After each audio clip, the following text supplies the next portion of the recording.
Il est 20h sur les antennes de Spectrum Télévision. Mesdames, bonsoir. Monsieur, bonsoir. Et merci d'être avec nous. C'est le journal. D'abord, les titres. Carnage de Manfé dans la région du sud-ouest de le Cameroun. Pleure la trentaine de personnes assassinées dans leur sommeil et retrouvées carbonisées au petit matin du 6 novembre 2023. L'émotion reste vive. Et aujourd'hui, on en sait un peu plus sur ce qui s'est passé. Le 20h vous propose des réactions d'élite précédée de celle du maire de la localité. Et puis Rigobert Song face à la presse ce 7 novembre 2023. L'entraîneur des Lions Indomptables est largement revenu sur son cahier de charges et les missions qui lui ont été assignées. Par ailleurs, la liste des Lions Indomptables pour les matchs des 17 et 21 novembre contre l'île Maurice et la Libye a été dévoilée. Des matchs comptant pour les éliminatoires de la Coupe du Monde 2026. Voilà pour les titres. Mesdames, bonsoir. Monsieur, bonsoir. Et merci d'être avec nous. Votre 20h s'ouvre tout de suite en langue anglaise avec vous. La Donnette Ondessa. Bonsoir. Good evening to you, Leila Renkanzu, and good evening to every viewer of Spectrum Television. As likely mentioned in the headlines, Manu political elites and other sympathizers nationwide have condemned the barbaric attack on the Ibeko village that happened just yesterday. Well, this attack has left many dead and reduced houses to ashes. Josephine Bindi in the following report has the mayor of Manfé and other political actors. The Egbeko locality in Manfé is still recovering from the wounds of the November 6 carnage. Manu political elites have massively condemned the act, which brought pains on the hearts of many elites. And as elite, political elite of Manu, we deplore this sort of continued attack on the population. This is a situation which we don't know how to explain. How can people unleash the sort of wickedness, savagery on their own people? On their own people. They attack people in their beds, throw in fire bombs. Anybody coming out is either shot directly or wounded with a machete. This is the sort of thing we don't know what their games are. The mayor of Manfé has expressed disgust on the massacre that has left many in shockwaves throughout the National Triangle. The killings of 24 persons in Manfé town. I condemn their movement. I condemn the Ambazonian movement in Manu division. My condolences to the bereaved family. I call on my population to stay on the alert as the Ambazonian terrorists are targeting the population. I call on them to collaborate with the forces of law and order and give information as Cameroon remains one and individual.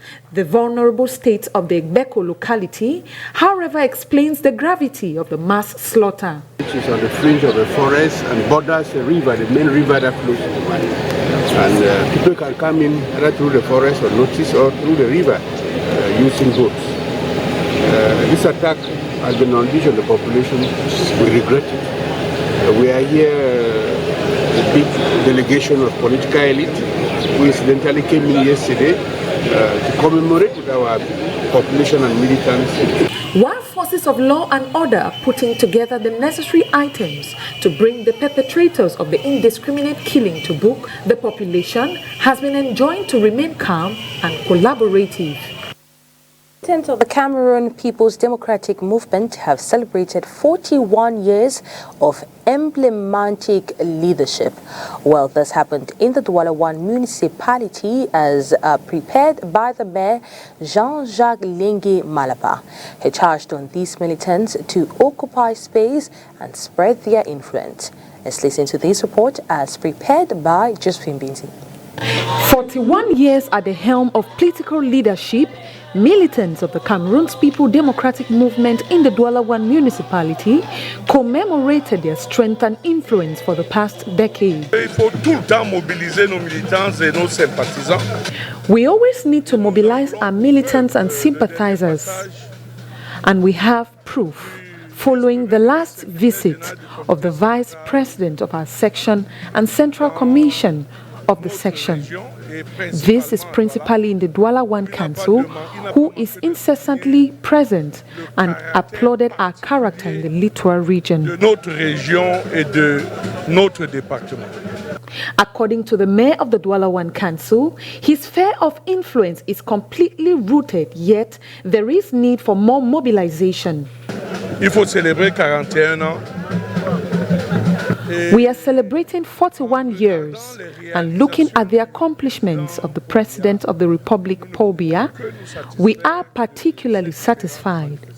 In the littoral region, living together is very much effective, whether it is in all three zones of all emblematic areas of the Douala city. Également dans les quartiers emblématiques de la ville, nous chantons à l'unisson Vive le renouveau. CPDM militants used this platform of celebrating 41 years in influence to endorse President Paul Biya as candidate for the upcoming presidential elections.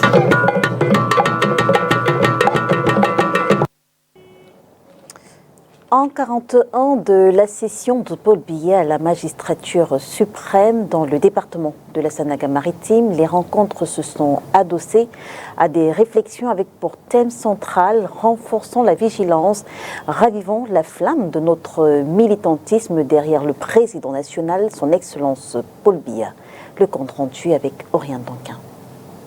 Que ce soit à Macondo ou à EDEA, les militants et sympathisants du Rassemblement démocratique du peuple camerounais ont, à la faveur du 41e anniversaire de l'accession à la magistrature suprême de leur président national, posé les jalons des défis à venir. En tête de liste, les élections de 2025. L'échéance est demain et l'adversaire ne dort pas. Afin de garder son statut de parti au pouvoir, ils doivent raviver la ferveur militante pour leur champion. Et cela passe également par la discipline du parti. Les dispersions d'énergie et de ressources dans de vaines querelles intestines sont susceptibles de provoquer des fissures, laissant la porte ouverte au camp d'en face. Les œuvres et la sagesse de l'homme du 6 novembre ont été une fois de plus exaltées à la maison du parti d'EDEA par le président de la section Sanaga-Maritime Centre 1, avec à ses côtés le délégué permanent du comité central du RDPC pour le littoral, Laurent Esso. Le maire de la ville, quant à lui, a rappelé la place qu'occupe EDEA pour le président du RDPC, ceci non sans citer les actions de développement en faveur des populations d'EDEA en particulier et de la Sanaga-Maritime en général. Renforcement du lien armée-nation, la marine nationale en exposition grandeur nature à la FIAC entendait la foire internationale des affaires du Cameroun. Savoir et savoir-faire de cette branche de l'armée camerounaise sont présentés aux visiteurs. On reste avec vous, Oriane Danquin. Au sein de l'armée, la blancheur de leur uniforme fait tache. La marine nationale, au cœur de la Grande Muette, s'exprime le ton de la foire internationale des affaires et du commerce. Ces différents métiers, dont la maintenance des matériels, sont exposés aux visiteurs. La marine camerounaise est capable de maintenir tous ces navires, toutes ces embarcations et tout ce matériel qu'on envoie venir à l'étranger qui était encore sur place par nous. La Cameroun National Navy, en exposition à la FIAC, c'est également l'atelier commando de la marine, l'atelier force de surface, avec un bilan 2023 assez flatteur. La marine nationale exécute des missions de défense et de sécurisation du territoire, offrant ainsi un cadre propice au développement économique. La marine nationale, c'est aussi la mission de l'action de l'État en mer. Et vous avez ici résumé le bilan de cette mission pour l'année 2023, intitulée « Contribution de la marine à l'effort de développement du Cameroun ». Ces missions se déclinent en mission de service public, mission de police et de souveraineté. Pour ce qui est du service public, nous avons eu cette année porté assistance à 5 personnes, repêché certains corps. Pour la mission de police, nous avons repoussé 2 attaques pirates, neutralisé 3 pirates. Nous avons saisi l'équivalent de 10 000 tonnes de poissons, 3 millions de litres de carburant de contrebande, 10 tonnes de riz, des cartons de médicaments illicites, des moteurs hors bord, plusieurs autres produits que vous pouvez voir listés dans le tableau. Pas plus tard que ce matin encore, nous avons arraisonné l'équivalent de 4 000 litres de carburant. Nous avons arraisonné avant-hier l'équivalent de 5 000 litres d'huile de palme. Ce qui est important de savoir, c'est que toutes ces saisies représentent des milliards, je dis bien des milliards de francs gagnés par l'État à travers les amendes, les impôts, les taxes payées par les contrevenants en redressement. C'est la première participation de l'armée camerounaise à ce rendez-vous commercial. À travers ces différentes unités sont présentées embarcations de la Marine nationale, chars, centres médicaux et autres matériels de systèmes de défense opérationnels. L'objectif ici est d'attirer les populations, susciter leur adhésion et surtout renforcer le lien armée-nation. Le lancement officiel de l'élaboration de l'avant-projet de loi pour lutter contre les violences basées sur le genre a eu lieu ce 7 novembre 2023 dans la capitale politique du Cameroun. Le gouvernement camerounais et les associations espèrent qu'avec la mise sur pied d'un cadre juridique véritable, les violences sur les femmes et les jeunes filles viendront à disparaître complètement au Cameroun. Inès Pangan. 30 cas de femmes tuées en 86 jours à la mi-2023 contre 130 sur les 2 précédentes années. Une femme sur 3 dit être victime de violences physiques ou sexuelles au cours de sa vie. Voici présenté en quelques chiffres l'état de lieu des violences basées sur le genre au Cameroun. Les membres d'organisations de la société civile voient en ces statistiques le manque de répression des agresseurs qui sont souvent des maris ou des anciens compagnons. Au ministère de la Femme et de la Famille, on dit être conscient des abus et travailler pour une mise en pratique du cadre légal existant déjà ou à élaborer une loi adaptée aux réalités. Un travail a été engagé par rapport à cette loi depuis les années 90, mais il n'a pas pu être mené à terme. Nous voulons donc le reprendre, le relancer en le contextualisant parce que beaucoup de choses ont changé. Et notre vœu, c'est que toutes les parties prenantes puissent s'y investir pour qu'on puisse voir cette loi. Parce que quand c'est des décisions, des textes, et quand c'est la loi, il faut qu'on s'assure qu'elle est appliquée. Le changement de paradigme passe par la sensibilisation de ceux qui doivent veiller à l'application des lois et à la protection des femmes et des filles.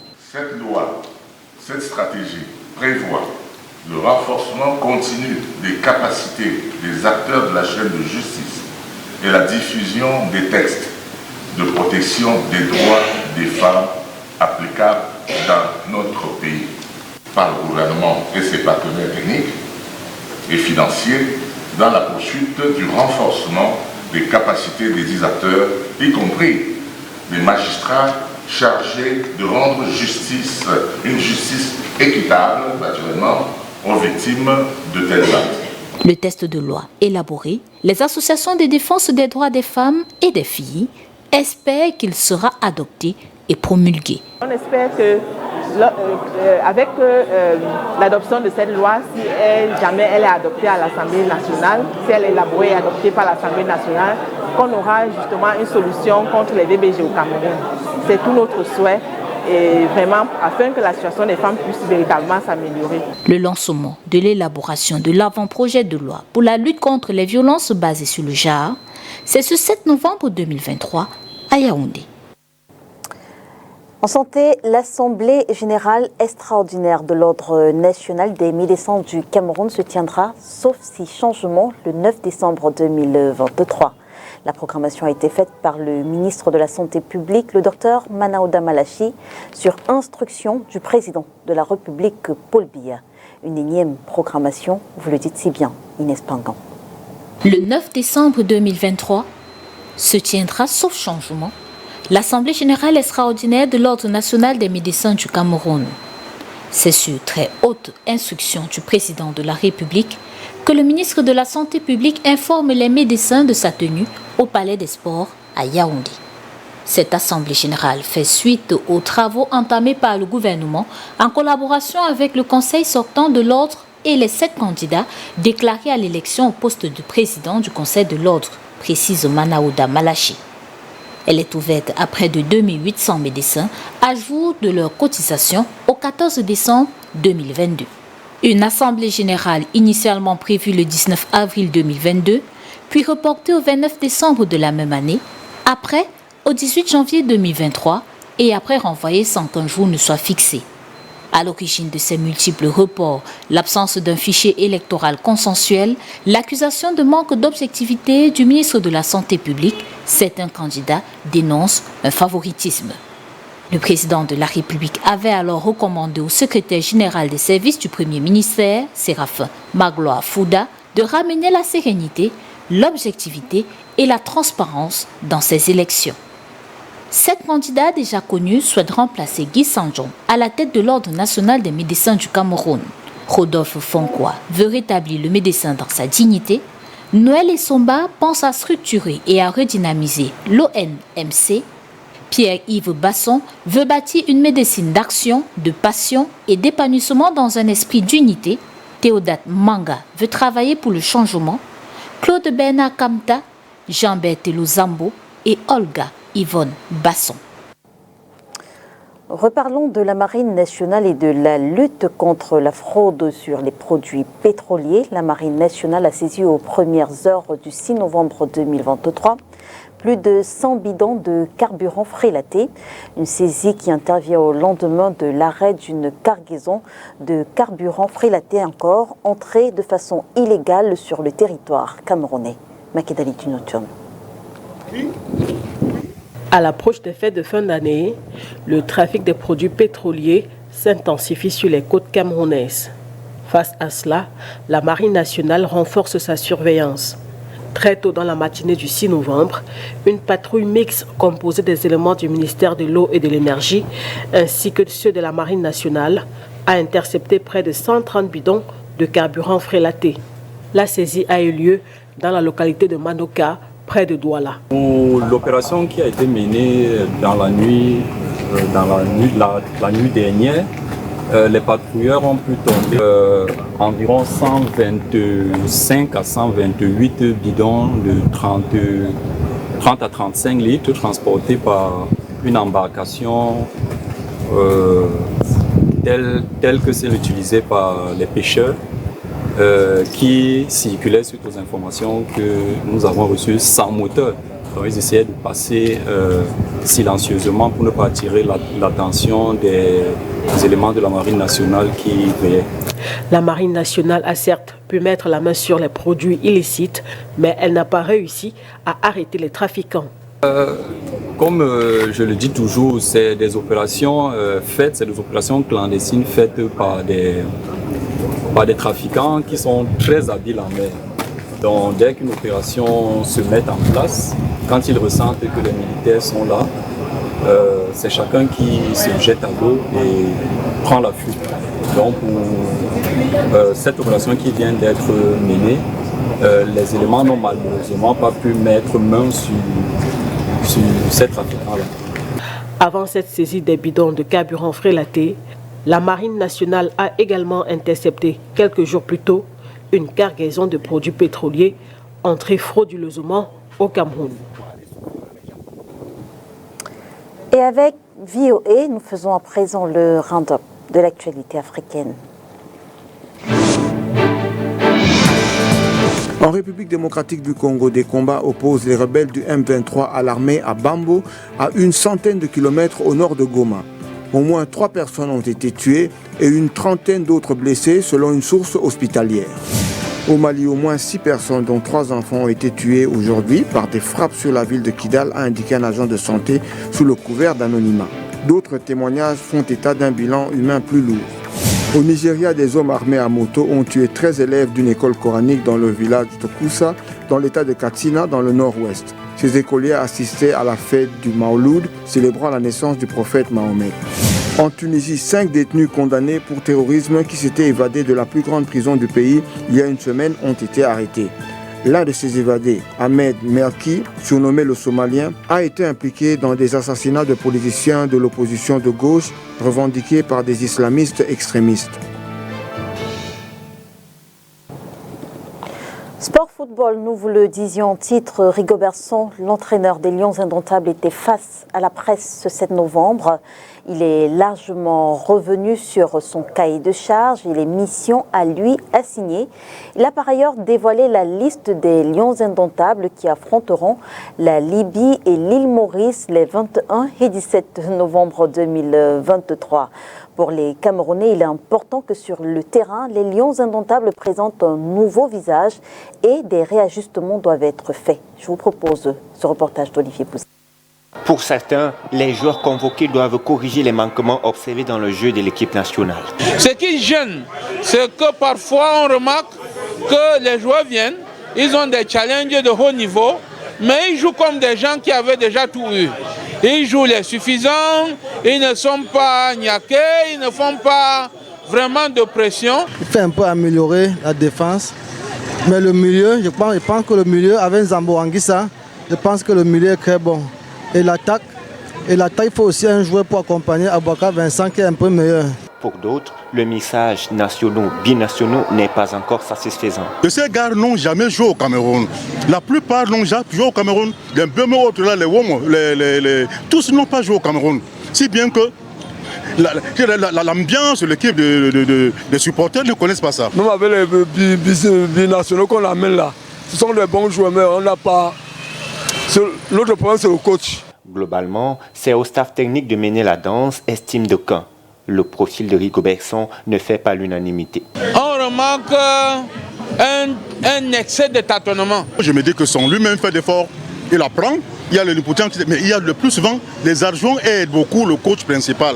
Mais avec le temps, le coach principal devient le meilleur. Moi je me dis que ce président dire que laissons le temps à son. Il y a les bons coachs camerounais, mais son n'est pas compétent pour entraîner les Lions indomptables.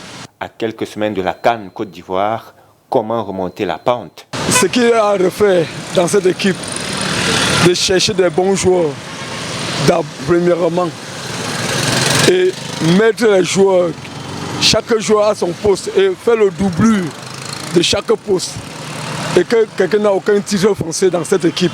Les Camerounais, les dirigeants doivent être main dans la main pour pouvoir gérer le football au Cameroun. Le problème du football au Cameroun n'est pas le problème d'une tierce personne, c'est le problème de tous les Camerounais. Ce qui devait améliorer, c'est qu'à mon humble avis, vraiment qu'il ait un socle. Chaque joueur va nous expliquer que non, c'est parce qu'on est en train de le tester. On ne peut pas tester une équipe ad vitam aeternam.